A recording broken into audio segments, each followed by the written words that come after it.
Hey folks, I'm going to go over today why I bought a 2021 Prius Prime and why I waited so long to do it. I believe it was the perfect storm with new battery technology about to come out in 2022, if not late this year. The new solid state batteries that Toyota's come up with that are so much more compact, can charge much faster and all of that. And I wanted a new car since my older one was about to lose the warranty in 2022. The battery warranty was going to wear out. So there's a lot of reasons why I did what I did. Let me go with a disclaimer. This video is not economics advice, financial advice, or car shopping advice. This video is for entertainment purposes only. Seek out the professional advice in your life that's right for you. Okay, so let's go over what the numbers I recorded because I just put gas in it. I bought it officially on January 28th and I just put 5 gallons of gas in it last night. So 6 months, a little over 6 months later, I actually had to put gas in the car. Okay, so that's a big reason why I bought it. But this is really interesting. The last 1,600 miles after I've been getting better at mastering my driving for my area, I was getting 240 miles per gallon, and that was trying to use the gasoline. So now that I've got all that gas out and I only put 5 gallons back in this time, I won't have to use gas as much to make sure it's cycling through the fuel system. Maybe once a week I'll use the actual fuel system just to keep it charged and clean and all of that. So I may be able to get as high as 300 miles per gallon on this next trial through this next 5 gallons of gasoline. We shall see. That's my hopes anyway, that I don't have to use gas as much to keep the motor turning over and keep that gas from going bad in my gas tank. Okay, so anyway, why did I get it? Because it eliminates 90 to 95% of my annual fuel costs, which is huge. I'm going to do a video series on everything I did in my life with a 10-year goal in mind, this car being the end of that 10-year plan. And part of that's going to have to do with protecting me should they come up with carbon taxes by having solar, pretty much dominantly electric vehicle, and so on and so forth. I probably won't get carbon taxed. Well, of course, we don't know how they'll write the laws, but that was what my 10-year forecast was going forward, is that eventually they're going to start carbon taxing us.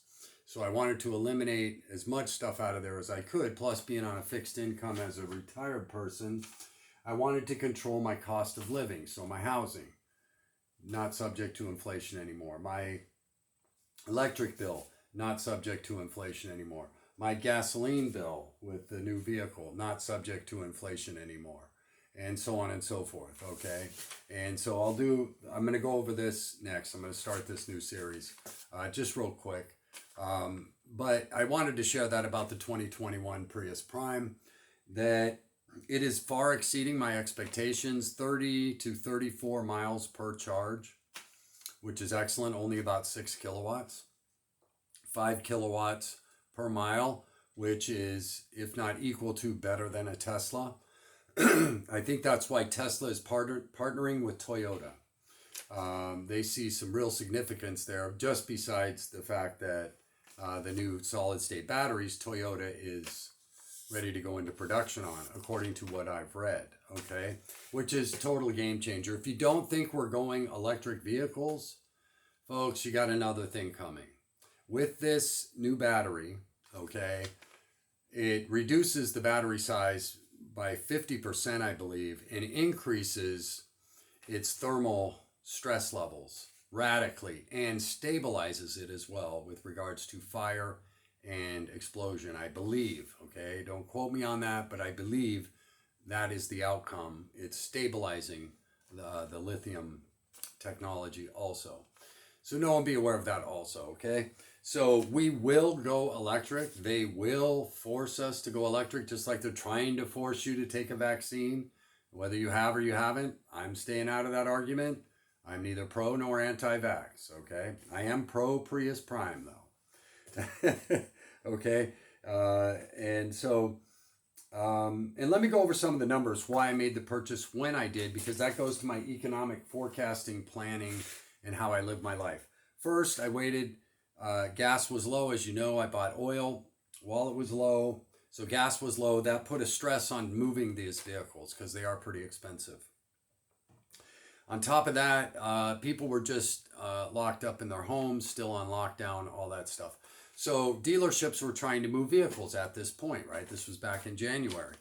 So this parts shortages hadn't started. However, I started hearing about parts shortages and I said, uh-oh, since I've got an older car, I don't want to be stuck in that boat. So let me go buy this brand new Prius Prime, which will probably be bulletproof for, 8 to 10 years anyway.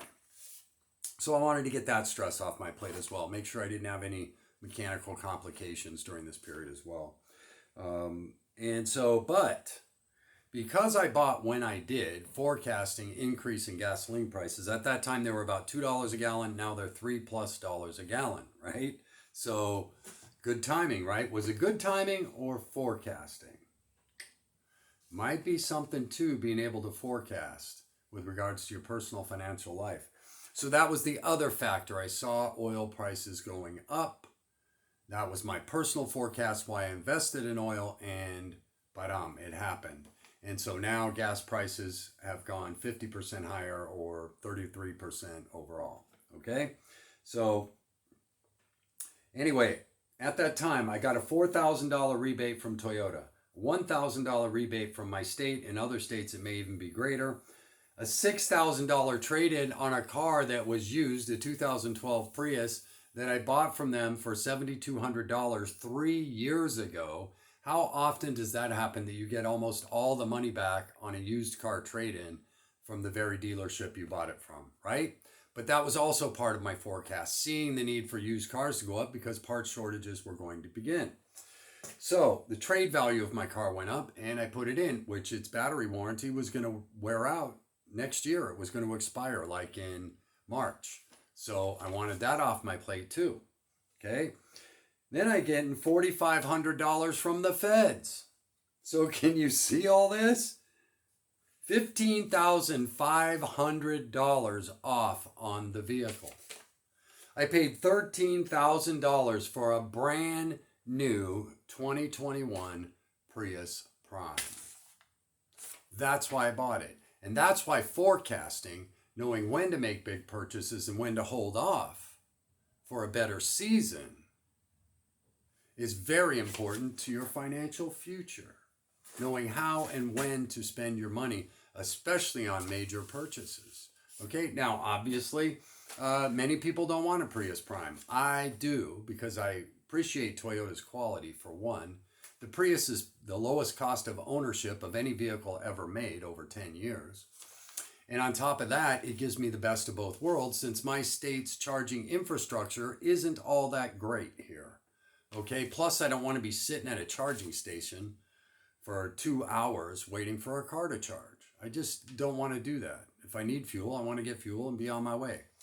And I still get ridiculous mileage on the freeway because the way this thing's designed aerodynamically. And I'll get into that on another video as I learn more and confirm my data. Unless I confirm it, I'm not going to share it with you.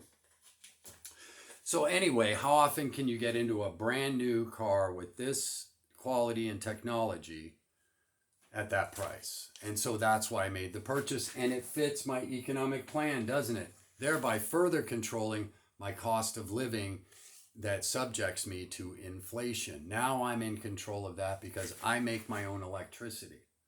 So now I'm running 90 to 95% off the sun. It's a no-brainer, especially if fuel costs start going up or they start carbon taxing gasoline like they do in Canada and other places in the world. Folks, can you imagine that? When they start taxing it, how high it's going to go? What is it, $4, $5 a gallon in Canada?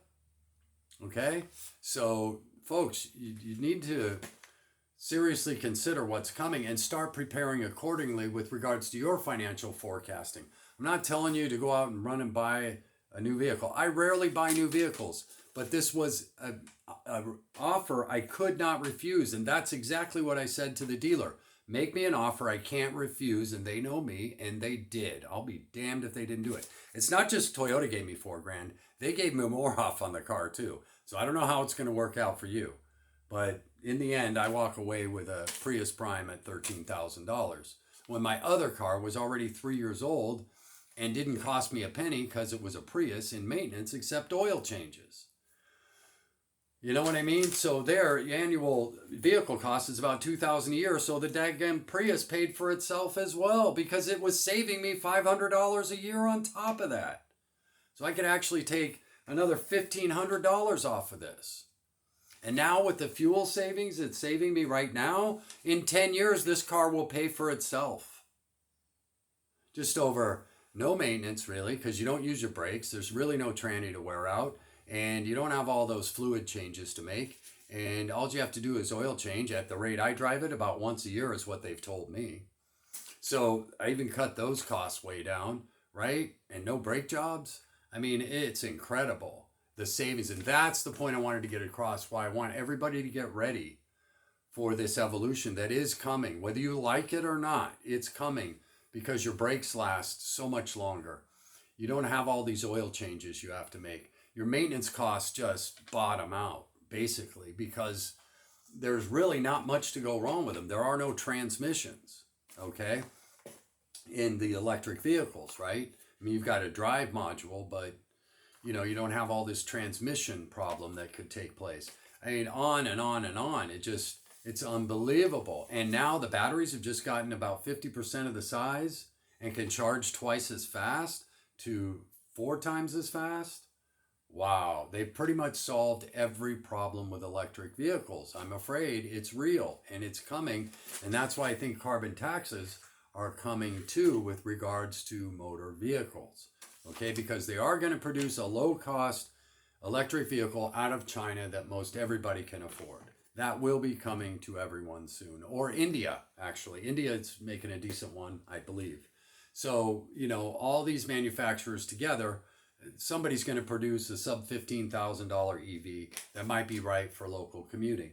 And that's part of the reason why I bought this car. I still have my truck and my Mustang, but I wanted this for my everyday driving for this reason. 240 miles per gallon. Hey, I'm not making this up. And I think this round, I'm getting at 300 miles per gallon. And it's all coming from the sun. Hope you're all doing well. Jim out.